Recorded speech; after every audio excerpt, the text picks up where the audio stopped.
Você já teve a sensação de que estavam armando tudo contra você, mas no fim, cada armadilha acabou virando prova a seu favor? Pois é, você não estava louco. Eles é que estavam subestimando quem anda com o invisível ao lado. Antes de qualquer coisa, curta este vídeo agora. Não por vaidade, mas porque o que está prestes a ser dito pode ser exatamente o que sua alma precisava ouvir para entender que nunca esteve desprotegida. E se esse vídeo chegou até você num momento que parece mais do que coincidência, comenta o número 22 aqui embaixo. Esse será o nosso código silencioso, um sinal de que essa mensagem não te encontrou, ela te localizou. Se ainda não é inscrito neste canal, se inscreva agora. Aqui, a justiça não é apenas contada, ela é cumprida. Aqui, cada palavra é um fio de luz que desata os nós que te prenderam. Agora, feche os olhos por um segundo e respire fundo, porque o que você vai ouvir não é apenas uma história de sobrevivência. É o relato real de uma alma escolhida, que foi caçada, julgada e sentenciada, mas que teve sua inocência provada, não por gritos, mas por postagens silenciosas. E hoje, quem planejou seu fim é quem vive diariamente o peso de cada mentira que tentou sustentar. A tempestade começou com um simples clique. Um post, aparentemente banal, foi lançado ao mundo como qualquer outro, sem pretensão, sem alarde. Mas naquele exato segundo, algo maior se movia. A energia da verdade encapsulada naquela mensagem colidiu com as mentiras cuidadosamente construídas em segredo. O universo, atento a cada sussurro de injustiça, usou aquele gesto cotidiano como megafone cósmico. Era apenas uma foto, talvez uma legenda curta, mas os que tramavam nas sombras souberam, no mesmo instante, que tudo havia mudado. O tempo, o espaço e o destino estavam agora alinhados para a revelação. Nos bastidores da mentira, mãos começaram a tremer. Aqueles que haviam arquitetado uma narrativa falsa sentiram a estrutura ruir sem aviso. Advogados foram acionados, mensagens foram apagadas, vozes antes firmes tornaram-se sussurros apressados em salas de reunião. Não era apenas um post, era uma prova viva, datada, registrada, que escancarava contradições gritantes no roteiro mal ensaiado daqueles que pretendiam manipular a realidade. O que foi projetado como armadilha se revelou trincheira. A verdade havia sido documentada sem esforço, como se guiada por algo maior que a intenção humana. O mais perturbador para os conspiradores era justamente isso. O post não foi feito para se defender, tampouco para atacar. Foi genuíno, espontâneo, um retrato fiel de quem vive em autenticidade, sem saber que está sendo observado por olhos famintos por erro. Essa espontaneidade, no entanto, transformou-se em espada afiada contra aqueles que confiaram na mentira. O universo havia apertado gravar, e a verdade, antes silenciosa, agora gritava nas linhas de um feed digital. Foi o primeiro estrondo de uma tempestade que não iria cessar tão cedo. Muito antes do primeiro sinal de confronto, reuniões aconteceram em cantos onde a luz hesita em entrar. Cafeterias, estacionamentos, corredores silenciosos de prédios comerciais. Cada encontro meticulosamente agendado para parecer casual, mas impregnado de segundas intenções. A conspiração foi tecida como uma tapeçaria sombria, costurada com mentiras, falsos testemunhos e documentos cuidadosamente falsificados. O objetivo? Destruir reputações, manchar a integridade, apagar uma luz que incomodava olhos acostumados à escuridão. O plano era detalhado, frio e aparentemente infalível. Mas havia um erro fundamental. Subestimaram o poder de quem vive alinhado com a verdade. Entre os conspiradores, destacavam-se dois polos energéticos, um masculino, frágil, manipulável, outro feminino, corrompido por forças espirituais densas. Essa aliança tóxica foi a centelha da trama. Eles não buscavam apenas atacar. Queriam absorver, substituir, destruir a essência de quem brilhava sem esforço. A mulher, movida por uma inveja ancestral, não agia sozinha. Havia algo nela, uma energia que parecia alimentar-se do caos e prosperar na destruição alheia. O homem, por sua vez, era um peão disfarçado de aliado. Sua presença na vida da vítima foi usada como arma, uma peça num jogo que ele mal compreendia até que fosse tarde demais. As ações se intensificaram mês após mês. Documentos foram produzidos, testemunhos foram ensaiados como peças de teatro. Lembre-se do que aconteceu em maio, ela dizia, enquanto rabiscava linhas cronológicas falsas em um caderno. Você viu algo preocupante em junho, sussurrava, condicionando memórias que nunca existiram. Era uma guerra de narrativa, um duelo de versões. Mas o que aqueles conspiradores não sabiam é que enquanto escreviam mentiras em papel, a verdade era escrita em tempo real pelas mãos da própria vida. Em fotos, mensagens, vídeos, localizações e testemunhos espontâneos. E a balança já começava a pesar. Se até aqui você sentiu sua alma vibrar, se alguma frase te atravessou como verdade que você nem sabia que precisava ouvir, então essa mensagem é para você. Muita gente assiste esses vídeos e sente que recebeu algo. Uma cura, um entendimento, um alívio, uma confirmação espiritual. E se isso aconteceu com você, considere mostrar sua gratidão de forma prática. Se puder, envie R$100 como um gesto de honra a essa verdade que te encontrou. Não é só uma doação, é um ato espiritual. É você dizendo ao universo, eu reconheço o valor do que recebi, mas se não puder esse valor, doe o que o coração mandar. Aqui não é o montante que importa, é a energia com que se entrega. Não deixe para depois. Se você sentiu esse chamado, atenda agora, porque o universo registra cada movimento de gratidão e retribui multiplicado. O que começou como inveja, logo se transformou em obsessão. E da obsessão nasceu o pacto. O lado feminino da aliança mergulhou em territórios espirituais perigosos, invocando entidades que prometiam poder em troca de devoção cega. A escuridão que ela trouxe para o plano físico era densa, movida por promessas de destruição. Pagamentos foram feitos. Altares foram erguidos. Rituais foram conduzidos nas noites de tempestade. Ela não queria apenas vencer, queria aniquilar. Seu objetivo não era apenas destruir uma reputação, mas apagar uma alma, como se assim pudesse herdar seu brilho. Do outro lado, o homem tornou-se um fantoche espiritual. Sua fragilidade emocional e a necessidade de pertencimento o tornaram presa fácil. Ele foi convencido de que estava fazendo o certo, de que precisava contar sua verdade, mesmo que essa verdade fosse plantada, regada e colhida por mãos manipuladoras. Os encontros entre os dois se tornaram cada vez mais sombrios. O medo passou a dominar suas conversas. A energia ao redor deles era pesada, carregada. E quanto mais ele se afastava da realidade, mais sua alma gritava por libertação.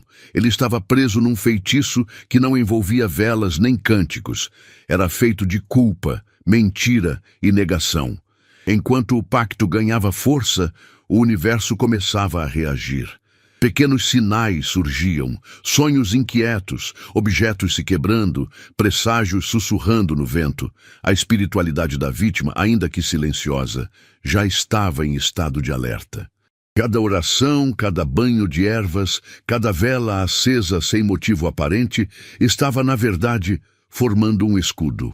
A proteção ancestral, ativada por um DNA espiritual que os inimigos não podiam entender, começava a se erguer. E o que antes era uma tentativa de ataque sorrateiro, estava prestes a se transformar em um campo de batalha místico, onde não haveria misericórdia para os que cruzaram os limites do sagrado. A conspiração atingiu seu ápice com a construção de uma farsa meticulosa. Cada detalhe foi pensado com precisão cirúrgica. Datas foram manipuladas, fotos adulteradas, testemunhos ensaiados como se fossem cenas de um drama jurídico. O homem foi treinado para parecer genuíno. Deveria demonstrar preocupação, compaixão, medo. Aprendeu até a pausar as palavras no momento certo para soar convincente. A mulher, por trás das cortinas, agia como diretora de um espetáculo doentio. Comandava tudo: os papéis, as falas, as emoções falsas. A narrativa criada era tão elaborada que, por um instante, até eles acreditaram que poderia funcionar. Eles construíram uma linha do tempo falsa. Em abril vocês estavam juntos, afirmava ela, enquanto mostrava fotos antigas como se fossem recentes. Em maio, você presenciou um surto, forçava ele a repetir, mesmo que não tivesse acontecido. E assim, criavam um roteiro macabro, em que a vítima era o vilão de uma história que nunca existiu. O documento final era recheado de mentiras encadeadas, com datas cruzadas, situações distorcidas, eventos inventados. Tudo muito bem encapado com uma fachada de legitimidade. Carimbos, assinaturas, linguagem formal. Parecia irrefutável. Mas havia algo que eles não previram. A verdade também estava sendo documentada. Enquanto criavam provas falsas, a vítima postava sobre sua vida real. As redes sociais se tornaram diários públicos de verdade incontestável. Postagens sobre viagens, encontros, conquistas, tudo registrado com tempo, localização, comentários e interações. Cada imagem compartilhada espontaneamente se tornava uma peça de defesa sólida contra acusações que ainda nem haviam sido feitas. A beleza cruel do destino estava justamente nisso. Sem saber, a vítima construía sua absolvição em tempo real, enquanto os algozes escreviam sua própria sentença. E quando o confronto finalmente veio, não houve necessidade de argumento. Bastava apresentar os fatos. Enquanto o enredo sombrio era costurado nos bastidores, a verdade caminhava à vista de todos, despretensiosa, livre, viva. Cada postagem feita pela vítima era uma fotografia real de um instante honesto, uma viagem realizada, um projeto lançado, uma meditação compartilhada. Aqueles momentos não tinham a intenção de servir como provas, mas tornaram-se exatamente isso. A espontaneidade com que foram publicados os tornava ainda mais poderosos. Sem saber, a vítima havia construído um rastro de integridade que contrastava brutalmente com a farsa planejada pelos conspiradores. Era como se o próprio universo tivesse ordenado os acontecimentos para gerar provas antes mesmo do julgamento. A ironia era cruel para quem tramava. Eles alegavam encontros que nunca aconteceram, surtos emocionais em dias em que a vítima estava a centenas de quilômetros, interações que poderiam ser desmentidas com uma simples olhada no histórico de postagens. A linha do tempo cuidadosamente montada por eles começou a se desfazer diante da veracidade das publicações. Os álibis não precisaram ser construídos sob pressão. Eles já existiam. Os horários, os locais, as legendas, os comentários, tudo cooperava para revelar a verdade. A tecnologia, que os conspiradores acreditavam poder manipular, voltou-se contra eles como uma testemunha imparcial e precisa. A força dessas postagens não estava apenas nos dados que carregavam, mas na frequência energética que emanavam. Verdade tem tom, tem peso, tem presença. Quando confrontadas com as acusações, essas publicações não apenas defendiam a vítima, mas silenciavam os mentirosos. A justiça espiritual encontrou eco na justiça terrena. Enquanto as palavras dos conspiradores precisavam ser ensaiadas, forçadas e relembradas com esforço, as verdades da vítima fluíam como rios, naturais, coerentes, constantes. Era o início da virada, onde a vida simples e verdadeira derrotava a complexidade perversa da manipulação. O elo mais fraco do esquema começou a ranger. O homem que havia sido convencido ou coagido a participar como testemunha principal começou a vacilar.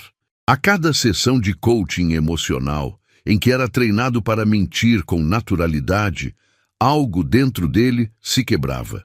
As verdades que precisava encenar não resistiam ao contraste com a realidade que enxergava nas redes sociais da vítima. As imagens de felicidade genuína, de progresso, de espiritualidade, contrastavam violentamente com a imagem distorcida que ele havia sido instruído a transmitir. E quanto maior a mentira, mais pesado se tornava o fardo de sustentá-la.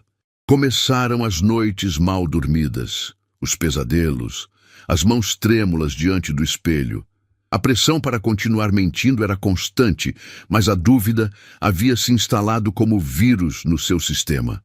A mulher que liderava a conspiração percebia a instabilidade e intensificava o controle. As conversas tornaram-se ameaças veladas. Os incentivos financeiros se transformaram em algemas douradas. Ele já não era mais uma testemunha. Era um refém de suas próprias mentiras. E o medo já não era mais de ser pego. Era o medo de nunca mais ser livre. A consciência, mesmo adormecida, é um juiz implacável. A tensão crescia. Em silêncio, ele começou a revisitar as postagens da vítima com mais frequência. Procurava sinais de fraqueza, mas encontrava consistência. Buscava contradições, mas via coerência. Enquanto isso, o roteiro que carregava no bolso começava a parecer uma peça de ficção barata. O teatro interno entre o que ele sabia ser real e o que era forçado a repetir tornou-se insuportável. E assim, no meio da mentira, germinou a semente da verdade. O primeiro sinal de rebelião não foi uma denúncia, foi um olhar demorado demais para uma tela. Um suspiro mais profundo, um pensamento que sussurrava: e se eu contar tudo? O nível da guerra escalou para territórios invisíveis. A líder da conspiração, insatisfeita com o avanço lento da destruição, decidiu recorrer a rituais que desafiam até os mais experientes praticantes de magia. Altares com símbolos antigos, evocações noturnas, contratos energéticos selados com sangue, tudo isso foi colocado em prática para acelerar a queda da vítima. Os céus responderam. Raios cortavam o horizonte em dias claros, sonhos perturbadores invadiam noites tranquilas, mas algo não saía como planejado. A tempestade não atingia seu alvo. Ela girava, acumulava energia e voltava. O que os conspiradores não compreendiam era que alguns indivíduos carregam proteções que não foram conquistadas, mas herdadas. A vítima em questão não lutava com as mesmas armas, não usava feitiços de retorno, nem fazia oferendas para contra-atacar. Mas sua linhagem espiritual, ancestral e sólida, reconhecia os movimentos da escuridão e se erguia sem convocação. Os banhos de proteção feitos sem entender o porquê, as orações espontâneas, os impulsos para acender incensos e velas, tudo isso era a reação do espírito ao ataque invisível. As proteções eram mais antigas que os encantamentos lançados, mais profundas que os pactos recém-assinados. Cada tentativa de bloqueio espiritual tornava-se um bumerangue. Os praticantes contratados começaram a sentir os efeitos colaterais, doenças súbitas, lapsos de memória, distúrbios emocionais. As entidades evocadas recusavam-se a obedecer ou exigiam mais do que haviam prometido. O caos que deveria envolver a vida da vítima passou a assombrar os bastidores da própria trama. A mulher que contratara os serviços mergulhava cada vez mais fundo, sem perceber que estava sendo engolida pelo vórtice que ela mesma criou. A batalha espiritual havia começado, mas não seria ela quem definiria as regras. Enquanto os inimigos dançavam com o caos, a vítima começou a perceber mudanças sutis ao seu redor. Os sonhos tornaram-se mais vívidos. As sensações físicas antes ignoradas, como arrepios repentinos ou calor no peito, passaram a ser reconhecidas como sinais. Algo maior estava se movimentando. A intuição se aguçava, empurrando para rituais de proteção, mesmo sem um motivo lógico. Cada vez que um post era feito com gratidão, cada vez que uma oração era sussurrada entre lágrimas ou um banho de ervas era preparado, uma muralha invisível se erguia ao redor dela. A espiritualidade, até então praticada de forma tranquila e particular, começou a se manifestar com força. Os sinais se multiplicavam, repetições numéricas, encontros com pessoas-chave, mensagens canalizadas. Era como se o universo estivesse sussurrando: continue, você está protegida. Aqueles rituais, que antes pareciam simples, agora mostravam sua verdadeira função. Eles não eram só conforto, eram códigos ativadores de proteção ancestral. A vítima não precisava atacar. Sua força estava em permanecer firme, em continuar vivendo, postando, orando, existindo. A luz que emanava da sua constância era mais devastadora que qualquer feitiço lançado contra ela. Do outro lado, a reação era de desespero. Os praticantes contratados percebiam que cada ataque voltava com mais força. O alvo estava invulnerável. Havia algo nela que não podia ser atravessado. Essa tem proteção antiga, disseram. Proteção de sangue, não de bênção. Foi quando o medo trocou de lado. A mulher que antes se sentia no controle, agora precisava dormir com luzes acesas. As energias que ela evocou já não obedeciam, e a vítima continuava a sorrir nas redes sociais, sem saber que cada postagem sua era como uma espada de luz rompendo as amarras da injustiça. O dia 17 de setembro parecia comum para todos, exceto para os que conspiravam. Uma simples publicação, postada exatamente às 3h33 da tarde, tornou-se o estopim da implosão de toda a farsa construída nos bastidores. Para o autor da postagem, foi apenas mais um conteúdo compartilhando paz, abundância ou talvez uma lembrança leve em meio à rotina. Mas para quem vivia nas sombras, aquilo foi como uma bomba espiritual detonada no epicentro da mentira. O horário, aparentemente aleatório, carregava um significado que nem mesmo quem publicou sabia. O número 333 representa proteção divina, intervenção angelical. E naquela tarde, o universo gritou através de um gesto sutil: chegou a hora da verdade. A reação do lado de lá foi imediata. A mulher que liderava o esquema sentiu o sangue gelar. Ela conhecia os sinais. Sabia ler as entrelinhas espirituais. A postagem carregava mais do que palavras. Era uma manifestação energética que desmontava o delicado castelo de cartas que ela havia erguido com tanto esforço. Seu grupo entrou em pânico. Mensagens desesperadas foram trocadas em grupos secretos. Ligações foram feitas com a voz embargada. Olhares paranoicos tomaram o lugar da confiança. Como ela soube? Quem contou? Isso arruinou tudo. A verdade é que ninguém contou nada. Foi o universo que revelou, porque quem vive em luz sempre será informado dos ataques que acontecem na escuridão. E do lado da verdade, havia apenas tranquilidade. A postagem não foi uma provocação, não foi uma resposta, não foi um contra-ataque. Foi apenas a vida seguindo seu curso, a paz sendo celebrada em meio ao caos silencioso. Mas o impacto foi estrondoso.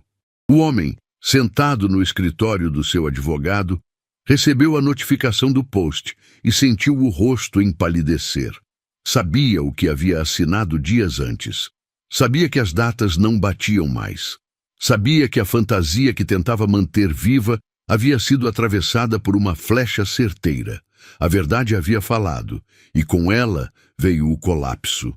A partir daquele setembro profético, a estrutura construída à base de mentira, medo e manipulação começou a ruir de dentro para fora. A mulher que havia investido tudo, tempo, dinheiro, alma, em um projeto de destruição, já não controlava mais o enredo. Os rituais que antes funcionavam passaram a falhar.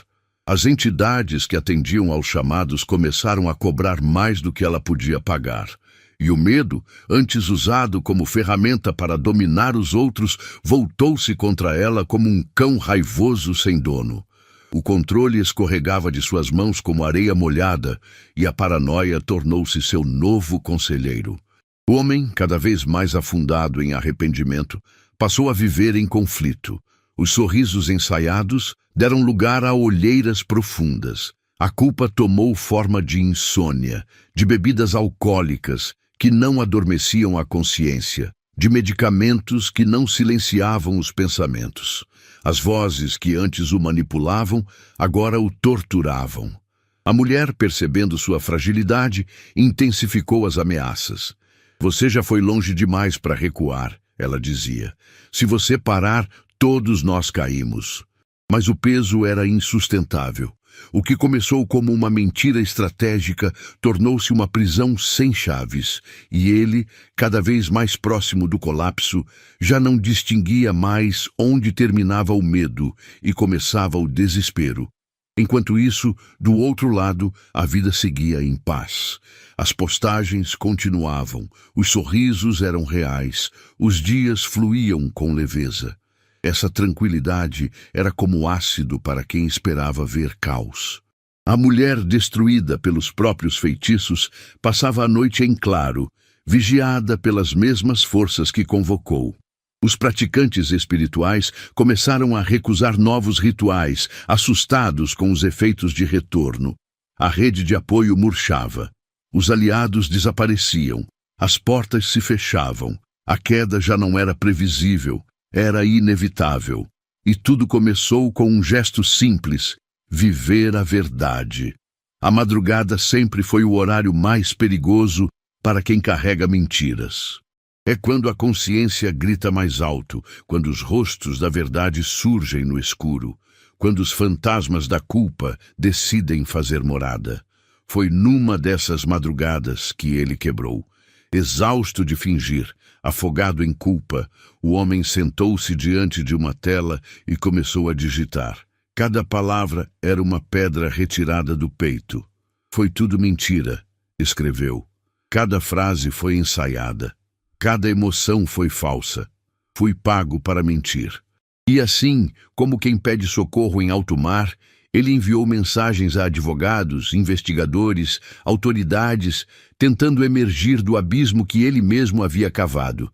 Ele confessou tudo: as reuniões, os pagamentos, os scripts, falou sobre as datas falsificadas, as pressões, os treinamentos, o medo. Contou sobre os pesadelos, sobre a distorção da realidade, sobre como a presença online da vítima desmantelava sua narrativa cada vez que ele a via sorrir. Cada postagem dela era um espelho que ele evitava. Cada vitória, um lembrete do quanto ele havia se perdido. Sua confissão não foi heróica, foi desesperada. Não buscava perdão, mas alívio. Era o grito final de alguém que já não suportava mais o fardo do engano. E nesse grito, a verdade enfim encontrou caminho. Do lado da conspiração, o caos se instalou. A mulher ficou furiosa, gritou, quebrou coisas, ligou, ameaçou, chorou, mas nada adiantava. O que foi escrito naquela madrugada era irreversível. O sistema jurídico agora sabia. O universo já havia registrado. E a partir daquele momento, o que antes era uma conspiração secreta passou a ser uma investigação pública. O que era espiritual tornou-se legal. O que era ameaça virou confissão. O que era plano virou prova. O castelo de areia estava, enfim, desmoronando, não por força externa, mas por desintegração interna. E o eco da verdade era mais forte que qualquer grito de desespero. A guerra acabou, mas o impacto ecoou muito além do campo de batalha. O que parecia ser apenas uma história pessoal de superação se transformou em farol para muitos. Pessoas em silêncio, sofrendo ataques semelhantes, viram naquela trajetória uma confirmação de que a verdade não apenas resiste, ela vence. As postagens, antes vistas como registros cotidianos, agora eram consideradas escritura de sobrevivência. Cada frase, cada imagem, Cada relato tornava-se fonte de coragem para quem enfrentava as mesmas forças invisíveis. Não era mais sobre um caso isolado, era sobre uma frequência coletiva de libertação sendo ativada. A rede se formou naturalmente. Comentários viraram confissões. Mensagens diretas viraram desabafos. Pessoas de diferentes partes do mundo começaram a compartilhar seus próprios relatos de perseguição espiritual, de mentiras sistemáticas, de manipulações energéticas. E todas elas tinham algo em comum. Encontraram na trajetória da vítima uma prova de que é possível vencer sem retaliar, resistir sem se corromper, prosperar mesmo com tudo contra. A jornada de um escolhido havia se tornado um mapa, e onde havia escuridão, agora havia direção. Onde havia medo, agora havia fé. E para quem tentou destruir, o silêncio se tornou a única resposta. A mulher desapareceu. Física ou digitalmente, ninguém sabe ao certo. A energia que a acompanhava agora era a mesma que a consumia. O homem sumiu dos holofotes. Seu nome virou apenas um sussurro em arquivos jurídicos. Mas quem viveu a verdade segue em frente. Continua postando, rindo, vivendo, não por ego, mas por missão. Porque agora sabe que cada gesto autêntico, cada verdade compartilhada, cada vitória celebrada é mais do que um momento. É um farol para outros navegantes perdidos na tempestade. A história venceu. E quem viveu em verdade tornou-se eterno.